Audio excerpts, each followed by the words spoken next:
I think it's a simple question, but what's your go-to digital tool for organizing all these threads in your life?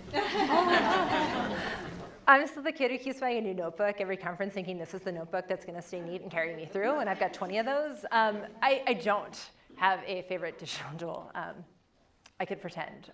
The organizations that I consult for often have theirs, and I use whatever they ask. At some point, this is going to fail me, but my messy Post-it notes and stuff in my head seems to be sticking together for the projects. Someone should coach me on that, actually. Yeah. What are your top 2 questions that you ask students to get them out of their shell? Ooh, what are the top 2 questions I ask students to get them out of their shell? What sort of things are you interested in? Yeah. What are you interested in? It's funny, you never know where that's going to go. And I ended up getting one of my strongest research students ever, just because I asked them. I was like, what do you do for fun? And suddenly I started hearing all these things that were relevant to projects. And I was like, do you want a job? That's the first. And then, I always love asking people, what have they read lately? So those are probably my 2. What do you like to do? What have you read lately? Yeah. How do you find time to balance all of these things? And then I think you have a family and a partner, and yeah. Just how do they make sense and are okay with everything? I met my partner my first week of college when I was 18. We've been married over 20 years, so he knows what he got into.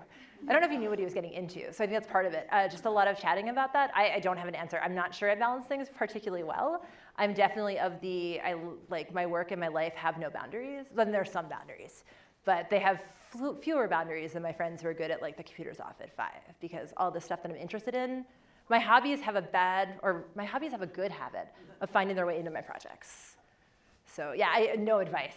If you have other people that are enmeshed in your life, you have to keep asking them if it's okay. How do you feel about the fact that I'm doing X or Y? But yeah, I don't have I'm doing great at I don't know for answers. Odd question,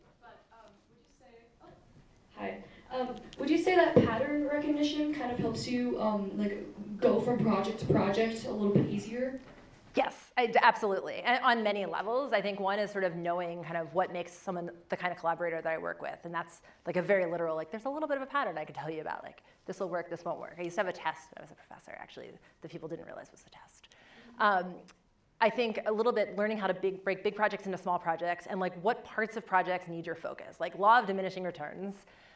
But all of these projects and others, they do follow. There is a pattern, I think, to them in terms of there's that messy startup phase, and then there's let's break this into pieces, and then there's make sure you trust a person leading each of those pieces. But I think a big part of it really is always the people, and the older I get, the more I kind of know. So the trick that I did as an early professor was I used to always have squishy circuits on my desk. And I was an engineering professor and a business professor. It's very serious. And they'd come in, and some people would look at that clump of Play-Doh and say, oh, how cool, let's do this thing. Other people would look at it and go, but why? I got a lot of, but why? I don't collaborate with the but whys. I just don't have time for that.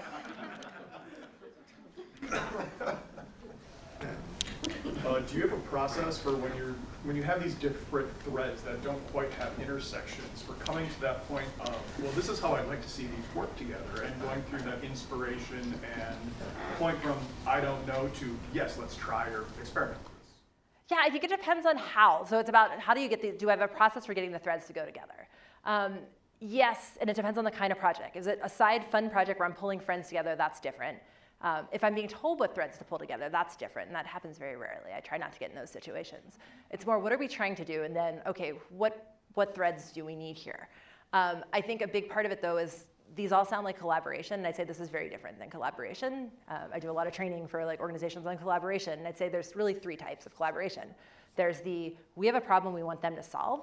I would say that's consulting, right? Their software will solve this. Well, that's okay, that you did all work together, but it was your project and you pulled them in because they had the right code or something. There's that. There's the, they have a problem I can solve, and so they're pulling me in, and I'm excited because I want to work with them. And then the third is the truly we don't know what we're going to do. We're all going to sit down together, and we're going to figure something out together, truly co-creating. And I think that's my favorite area. The code and chords work with Cantus, I got to the coffee shop where I was meeting them before they got there, and I wired up their coffee spoons so they play music when they made coffee. I set the stage quite literally there with their coffee spoons. like, and they're on the nose how nerdy I was, right? Like, commie students, da da da. And they still worked with me. But like that was very much I set the stage, where I'm like, we're gonna go into this, and it's not you telling us what you need us to do as your clients, and vice versa. What are you guys excited about? What do you want to do? And so that, I think, knowing where you are in the three, like there are situations where I love being called in because they know I have a very specific skill that can fix a project. But to me, those aren't the ones that like I love the most, because like they know what they're doing and I'm just a little piece. But it's scary, and some of the projects don't work if you truly are doing this co-creation. So it's knowing what level of failure is acceptable at the beginning is also important. That's all we have time for. Round of applause. Thank you. That's so fun. A couple of class announcements. Big thank you to our AP team, Mr. Travis over here.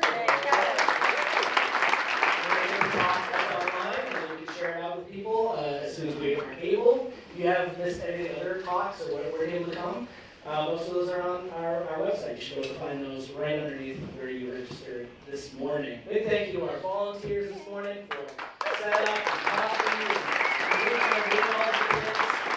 If you're interested in volunteering, just find one of us with the lanyard or myself, and we can tell you a little bit about how to volunteer at Creative Mornings.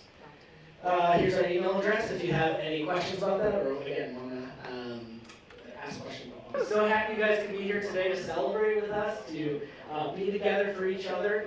Please grab any coffee, kombucha, or breakfast on the way out, and say hi to someone new. And say hi to me if you haven't met me before. I love to meet you. Thanks for coming to Creative Mornings.